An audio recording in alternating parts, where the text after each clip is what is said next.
Okay. So, hi everyone. Welcome to a new episode of my podcast. Today, I'm highly honored to have here with me an American screenwriter famous for a lot of movies, such like The Hunchback of Notre Dame, Brother Bears, Atlantis, and so many others. Tab Murphy himself. Welcome, Tab. Thank you. Glad to be here. Really thrilled to be here. All right, it's my pleasure. I want to start asking you, how do you feel being so close to this community? Because you're part of Atlantis Empire posting group on Facebook, I guess, and so many others. So, how do you feel being so close with your fans, always be hearing their opinions? Well, I feel, I, you know, I feel a lot of gratitude. Number one, Hmm. that I was able to discover such a huge fan base for the movies I'd written, especially the Disney movies I'd written. Um, Especially, and I didn't discover that fan base honestly until the Hmm. pandemic, until we were all in lockdown. So because as an artist or a writer or whatever, so I mean, what you really want is to share whatever your artistic endeavor is with people. That's why you do it. You hope to reach people and to Hmm. move them, and through either music, or in my case through my writing, and in my writing specifically of the Disney movies. So I wasn't aware, I think, of not only the number of people that were fans of these movies over the years, but just the passion of the fan base is Hmm. just still, it stunned me then, it still stuns me now, but in a good way, in a way Hmm. that I thought, wow, for many, many 20 years I wasn't aware. So I wasn't Hmm. aware that the movies I'd had participated in working on um, meant so much to so many Hmm. people, and so many people watched them at a young age, at a very, at an age when they were being influenced by many things. And I'm Hmm. just fortunate that many of them were influenced by some of the movies I wrote. So Hmm. that aspect of it has just been phenomenal. And the other part of that is, Sam, I was a young fan once myself, but I was a fan of movies when I was growing up in the 60s and the 70s.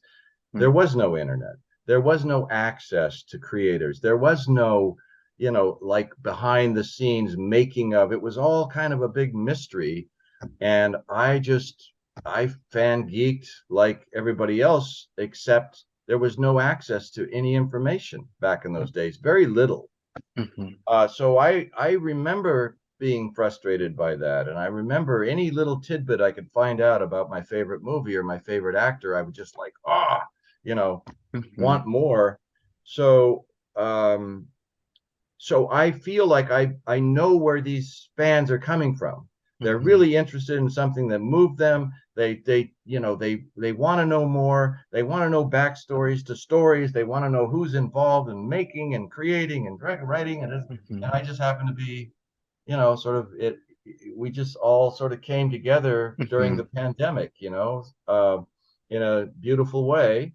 And uh, and so that's been really rewarding. And also, I started sending out posters, all over the world to Hmm. fans, because I don't know, like again, it's just part of that idea that I'm grateful that Hmm. they are so passionate about the work that I've been a part of, and to be able to send posters without any strings attached. I Hmm. wanted to do something where I was rewarding that passion, rewarding their interest, and so when I send posters, I pay for everything. I pay for the posters, I pay for the Hmm. shipping. It's entirely free. That's Hmm. how I wanted it to be. Like we often hear, oh, it's free, but then the hidden costs come out, and, Hmm. and it's not free. I wanted this to be entirely free and a celebration of the fans. Hmm. Not me. It's me celebrating them by giving them posters.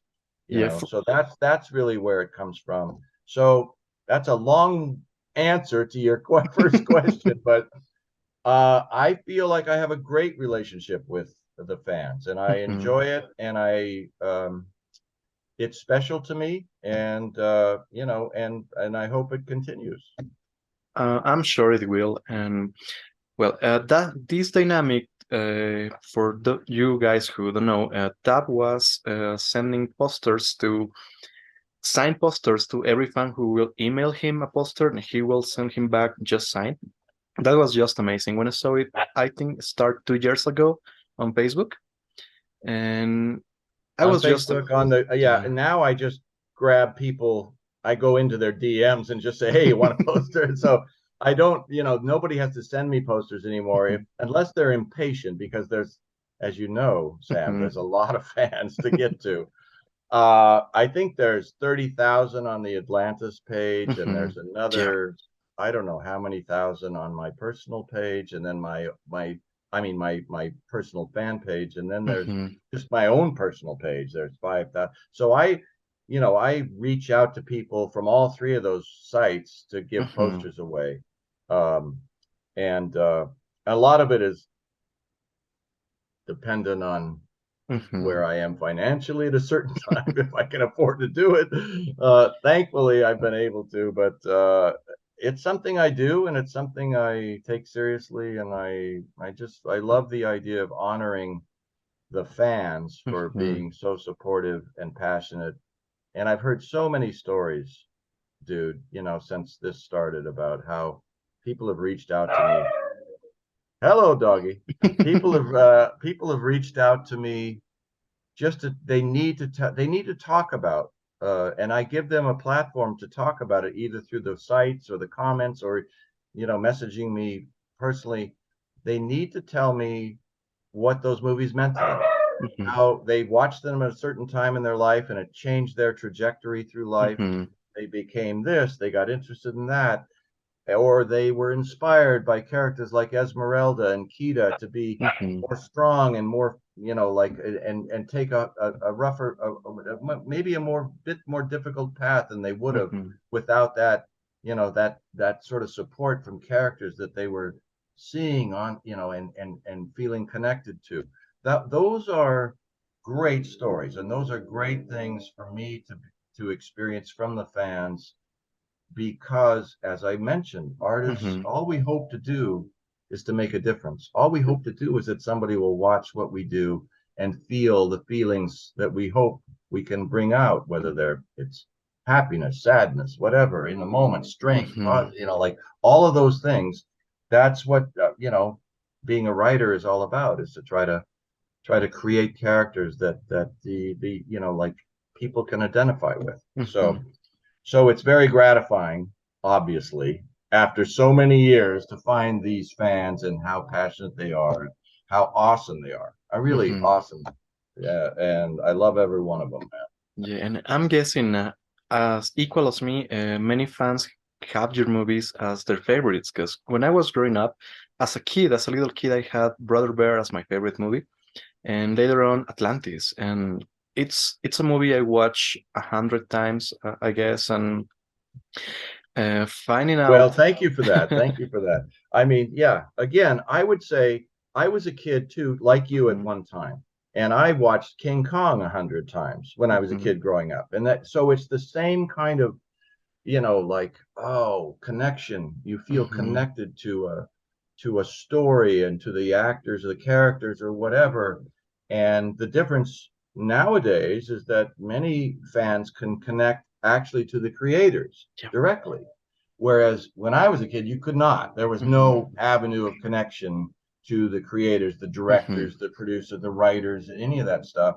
You just felt love for the movie itself.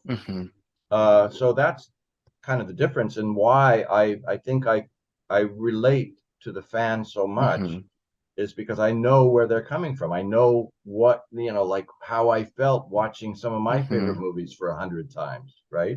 So Oh, anyway, did you imagine, back in the day, writing those movies, that the impact will last for so long? hell no. No. I mean, I think what, when I was working those, and those were great years. I spent almost 12 years writing those movies, as part of a big chunk of my career. I was always proud of them, but I think, I'd been trained because of other movies I'd made, live action movies and stuff, to look at the box office, and that Hmm. tells you, the extent of how the movie is being received and how many people see it, et cetera, et cetera. So Hmm. what I failed to recognize in a movie like Atlantis, for instance, which came out and did not perform as well as we all hoped it would. In fact, I think I can speak for a lot of people that worked on that movie. There was an air of disappointment around the movie, around its performance at the box office. Hmm. Now, and I don't know about the others, but what I didn't really take into consideration was that a lot of young people at that time may not have seen it in the movie, on the big Hmm. screen in the movies, but they found it on home video. They found it on VHS and Hmm. ultimately DVD, and that's where they watched it. They watched it, they wore out their VHS tapes, watching it 10, 20 times, not going to the movies, watching it 10, 20 times. Yeah. So I underestimated the ability of people to find the movie and then to be captivated by it. And so I tell the story, and sometimes that I thought, with regard to Atlantis, that I had written the only sort of Disney animated bomb that had come out, and like the expectations were so high, and then it failed to perform. So I loved the film. I loved the experience of making it. But in terms of performance, in terms of like reaching an audience, I thought it had failed miserably. And so that's what I mean during the pandemic, to find a fan base for that movie after all those years, 20 years Hmm. of thinking, well, I love Atlantis, but nobody else does. Wow. Like I couldn't believe it. I couldn't believe it. So yeah, it was a shock. It was a Mhm. shock to me. Yeah. Okay. By this day, is Disney aware that the movie has such a great fan base, or? Well, I think somehow, some way they must be, because there's been a lot of within the last year, especially, Hmm. there's been a lot of swag released by Disney associated with Atlantis. Hmm. And I see, I go to certain comic conventions and things like that.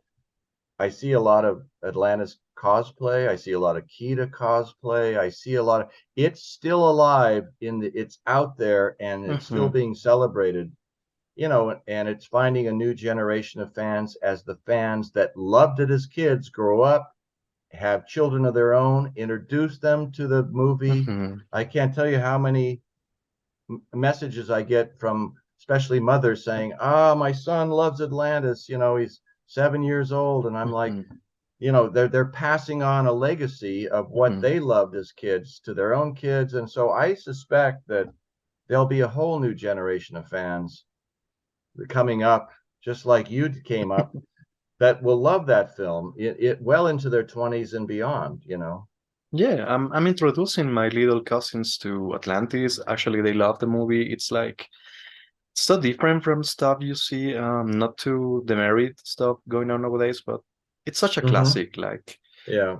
I think it's Well, a timeless movie. yeah, I think it's timeless because I think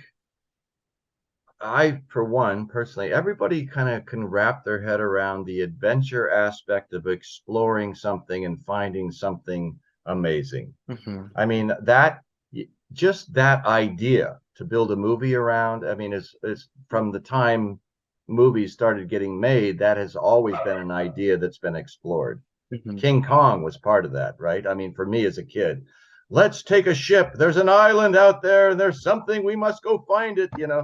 That kind of drive and energy. And I've always loved that idea, and Hmm. our planet is shrinking a little bit in terms of just we're losing a lot of wild places that seem unexplored, and some you could even say, well, the entire planet's explored because we have satellites, we can see, we know Hmm. every inch of it. Well, that's not true, because first of all, it's not true, but second of all, there's a romantic notion, I think, for a lot of us around the world, wanting to think that there are still places on our planet that haven't seen a human footprint, that haven't that human eyes haven't, you know, seen as yet. And so that is a very romantic, sort of ingrained in our DNA, the idea of exploring and finding and searching. And so I think that will always be a theme, certainly for me in the work I do. And also, I guess the characters, like some time ago, you wrote this extension to Mole's story. Yes. It's Yes. only a few pages, but I love it. Well, I just took Mole, and that was easy because, Mole was a character I thought of. And he a little bit reminded me of a quirky, weird Quasimodo. So Mhm, that's how I, when I thought of writing an extension to his backstory, it mhm, sort of was like borrowed a little bit from Hunchback's story, mhm. uh, because he was an outsider and he was always kind of perceived as weird and strange, but in the end, beloved, right? So yeah, that was fun. I mean, that's the kind of stuff I have fun doing for the fans, Mhm, and letting them into my thought process about the characters. I mhm. posted, probably know that I posted a very early draft of Atlantis Yep. on the site.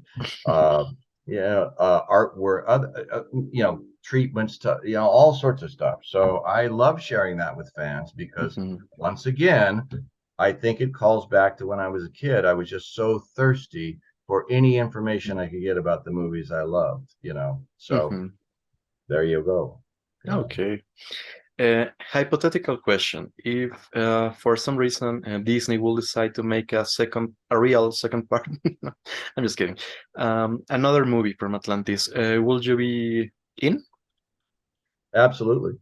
Absolutely. In fact, I've already thought about it because I wouldn't do a sequel to Atlantis. I would do a prequel to Atlantis, and I Oh. would tell Princess Kita's story from losing her mother as a little girl and growing up and becoming and expected to become sort of a princess of Atlantis and go the one path, but Mhm, becoming the warrior princess, defying her dad's expectations and becoming how she became mhm. Princess Kita, the warrior.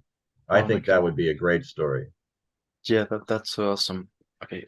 Aside those things, I also wanted to ask you, in the process of making those movies, for example, in Tarzan, will you have a word in part of the music assessment? Or, for example, did you work with Phil Collins making the tracks I work? did not Or work. No, I did not work directly with Phil. Mhm, In either Tarzan or Brother Bear, but I did, share a table with him at an award ceremony. mhm. Oh. And he was very effusive about how his inspiration for the songs usually Mhm, begins with the story, with the screenplay, mhm. with passages he reads and they trigger something. So we had a nice conversation about that. And we also got kind of drunk too because we were drinking. And I think we forgot that we had to go up on stage together. He was like, oh my God. Anyway, that was very fun. Phil was awesome. I think, I, you know, one of the interesting sort of moments for me in the development of The Hunchback of Notre Dame, because I had never written animated movies before, Mhm, was that I had written a version or two of the script, and then I got a call one day to come into Disney because Alan Menken and Steve Schwartz were going to spot songs throughout the movie, which mhm. I thought, okay, that's cool. I knew it was a musical, and I wasn't sure how that all worked, how they determined where songs would go. So I was kind of excited about going in. And so I go into this meeting, and they had taken my screenplay and they had plastered it all along one wall from page 1 to page 85. I mean, all my pages were up there. So Alan and Steve, I think Alan had a pointer and Stephen had a black marker, and they started reading the script from the beginning, fade in, blah, blah, blah, blah, blah. And then Alan would hit it and go, boom, song. And then Stephen would Well, step forward and start Xing out pages of my script. And as this went on, I was like, holy shit, all my good work is now being, like cut in front of me, cut out for a song. Mhm. And I think at one point, I was sinking down in my chair and just going, oh. And at one point, Alan Menken turned and saw me and he said, no, Tab, no, no, we're not cutting out your pages. We're just turning this great scene you wrote into a song. And so we're inspired by it. We're going to Mhm. use bits of your dialogue in the lyrics, probably. I mean, this is all part of the process. And so it was very sweet of him to do Oh. that. Mhm.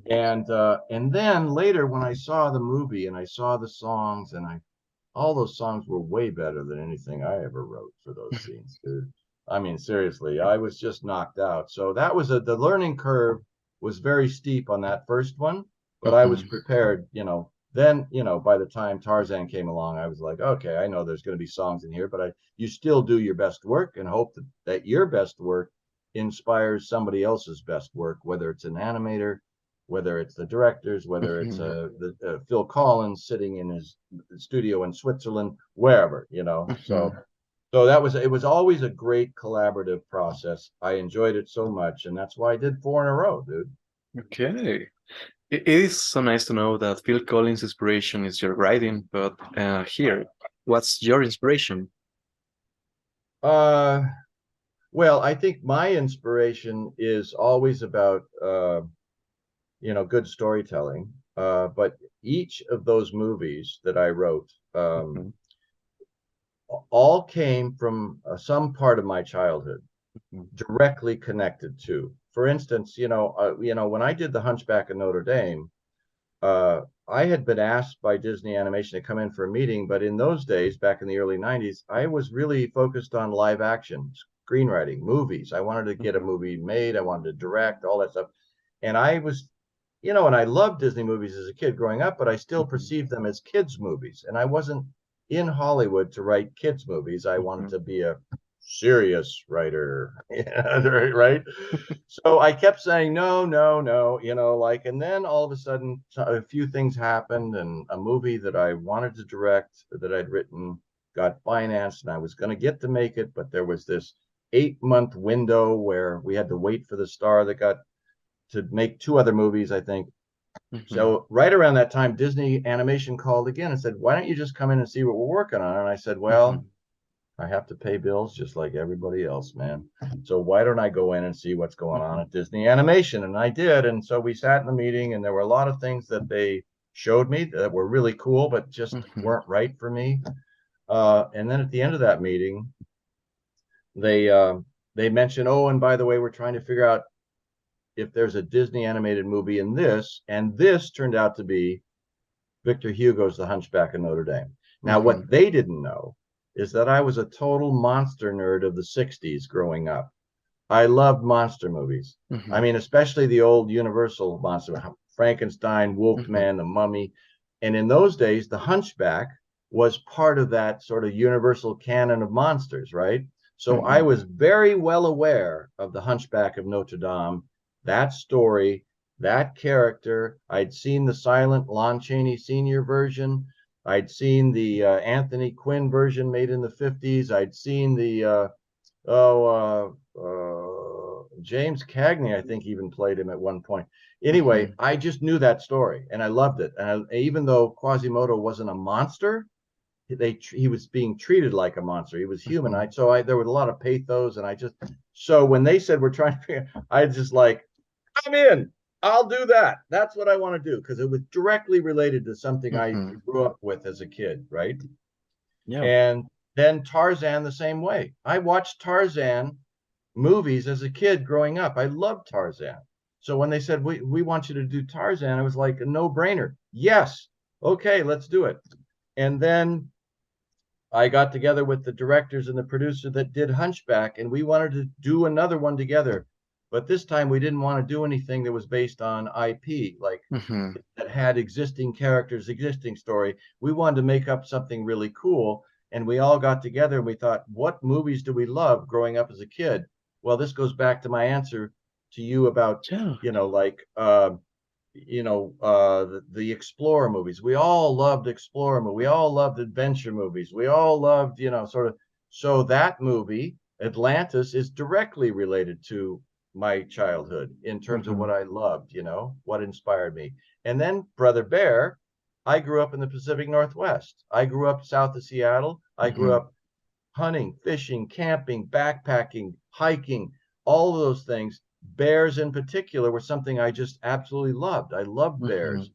So there, when I got offered that, that was again a no-brainer. So four times Disney offered me movies that absolutely struck like sprung from the little kid in me. Hmm. And so that was, it was those were great experiences because I really got to explore all the things I'd loved since my childhood. Oh wow. It's amazing to find out now that your connection with those movies is really greater than one can think. And yeah, it tracks. It definitely tracks that all the movies are so great, and you were just a fan of the stories before the adaptations, the Disney adaptations. Yes, absolutely. I Wow. loved them long before Uh-huh. any anybody at Disney thought they'd make a good movie, believe me. So that's why yeah, that's why I was so excited, and so that's why I kept doing them, because they kept look, if they'd have come to me and said, "Hey, we want you to do, Hercules, or we want you to do this or that or something else that I didn't feel necessarily Mm, connected to," I probably would have said, "Thanks, that's awesome. No thanks. I'm going to move on and go back to mhm, live action filmmaking," which is what my first love was. mhm, But everything they offered, weirdly, just sprang from something deep inside of me, and so I couldn't say mhm. no. You know what I mean? Uh-huh. And you overcame this feeling of not being a serious writer for being in animated movies? Well, yeah, and I'll tell you, the thing that caused a shift in me, because Mhm, I hadn't, I was in my mid 30s, right? So I hadn't mhm, watched animation. Once in a while, I'd still watch a Chuck Jones Roadrunner, or once in a while, I'd still, like, but I hadn't really kept abreast of what was being done in animation. mhm. And then I went to see Beauty and the Beast, and I dragged a buddy along because there was nothing going else playing. I said, "Let's go." Like Disney's at keeps asking me to come in for these meetings. Let's go. I want to see Beauty and the Beast and see what they're up to. And Mhm. Beauty and the Beast is really the turning point for me in terms of Oh, I of the see. next time those guys call, I'm going in, because that fucking movie knocked me out, because it was so cinematic. It was so the camera moved. It was almost like live action. And it was beautiful to watch. And Mhm, I was like, I'd never seen anything like it. So that watching Beauty and the Beast, and then of course the irony that when I wrote Hunchback, that those directors and that producer were the ones that made it, was never lost on me. So, sure. maybe there was I don't know, maybe it was some mysterious guiding force at work Yeah. that brought us all together, for that collaboration. But it was really, that was the turning point for me, Beauty and the Beast, for sure. I like the Adams Family. I love the Adams Family. In fact, I love the new iteration. I haven't seen much of it, but the dance she does as a callback to Wednesday's dance in the 60s when I was a kid growing up, Mhm, I thought was awesome. But no, I didn't do Adam's Family, but I would have in a heartbeat, because again, that is exactly the kind of thing that I would have had a huge mhm, uh, sort of childhood, like impression of. And I love the Adams Family. I love the Outer Limits. I love, I grew oh, up in a great era of TV, mhm, Lost in Space, Batman. I mean, like all sorts of cool stuff. mhm, So again, I mean, like when I was asked by Warner Animation to adapt Batman, Superman, Apocalypse, and mhm, Batman Year One, to me that was a no-brainer. Are you kidding? Yes. Hello. I mean, mhm, so I feel very fortunate that a lot of my career has been able is really an extension of my own childhood, all the things that shaped me, and all the things that I was interested in as a kid growing up. I've been able to rediscover many of those things in the mhm. projects I've done over the course of my career. Oh, well, about these Warner movies, you've been in Batman animated movie, but if they offer you to be in a live action movie, will you be in, or maybe not? Yeah, of course I'd be in, but that's kind of what's different and what I've changed my attitude about over the last 10, 15 years is that I really don't care what the medium is anymore. Mm-hmm. I mean, obviously live action is still cool and animation's awesome, but I've done shorts with puppets. You know, I've done all sorts of cool stuff because good storytelling is good storytelling. And Mm-hmm. that's what I really get off on. A cool story, something that's fresh, that's new, that hasn't been done before. If somebody came to me and said, like, I got this thing and I thought, oh, I love this, and it's only going to be a YouTube whatever, I don't care anymore.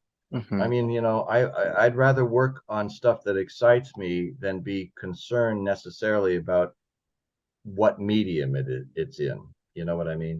When I Mm-hmm. came into the movie business in the 80s, you had to make a very distinct choice about whether you were going to chase feature films, which was the big sexy thing. Everybody wanted to be a feature film writer, or whether you wanted to go the TV route. Mm-hmm. And the TV route was like the bastard child, because that's where the perception was, although not true, that a lot of writers that couldn't hack it as feature writers would go into TV and write TV and all that kind of stuff. Well, that's out the window. I mean, I think the most interesting and best writing these days is being done on TV and cable, etc. Not to say that there aren't good movies out there, but Mm-hmm. I think there's more opportunity for voices to be heard in the TV world, Mm-hmm. and you get a lot of feature directors that are gravitating towards cable shows, miniseries, series, etc. Sure. And the quality is just through the roof. And so it just the playing field, in my opinion, is Mm-hmm. just level. It doesn't matter what the medium is, as long as the story is great and the characters are engaging, and Mhm. The time is running out, but before that happens, I also want to ask you about Kangaroo Valley. Maybe you can talk Yes, briefly I'm about so the movie. excited. That's what I mean about keeping yourself open and doing things you Mm-hmm. haven't done before. So I got asked to do the narration on a Mm-hmm. documentary, which I was like, well, I don't even know how that works, but but it premieres tomorrow night all over the world, Mm-hmm. 180 countries around the world on Netflix. It's called Kangaroo Valley. It just was one of those opportunities that, uh, again, as part of the zeitgeist, I guess, of what I'm about, who I am. I love natural history. I hadn't Mm-hmm. been able to really write natural history in terms of a movie or a series or anything since Gorillas in the Mist. So when this came along, I was like, yes, let's do it. And it was great. It's awesome. It's such a great experience, and I'm really so proud of the film and all the people that were a part of it. Starting with Kylie Stott, the director, Mm-hmm. and she got a hold of me because I did those Disney movies, and she wanted to tell a documentary story that had a lot of emotion and heart in it, but it still had to be a documentary. Couldn't be you go write it and then you go Mm-hmm. coerce animals into doing what you've written. You had Yep. to write something, which she did. She had written a kind of sketched out a script, and then you go into the field for a year and hope you get the footage that supports the narrative that you're trying to tell. So Yep. I was brought in to try to, like, I don't want to say Disneyfy some of the story, but there were often times when Kylie would turn to me and say, yeah, Tab, do that Disney thing here. We need that Disney thing here. Like, what would you write here if it was a Disney movie? Mm-hmm. So I'd do it. She'd go, oh, this is great. So it was a lot of fun. I hadn't really exercised that Disney muscle for a long time, so I had a great time, and I hope everybody tunes in. So, thank you for coming, Tab, for having you here, and for sharing all those thoughts. Sam, it's been my pleasure. Really, I've had a great time, and wish you the best of luck with the podcast and everything else you're working on, pal. Same for you, Tab. See you, Tab. Okay, bye bye. Bye bye.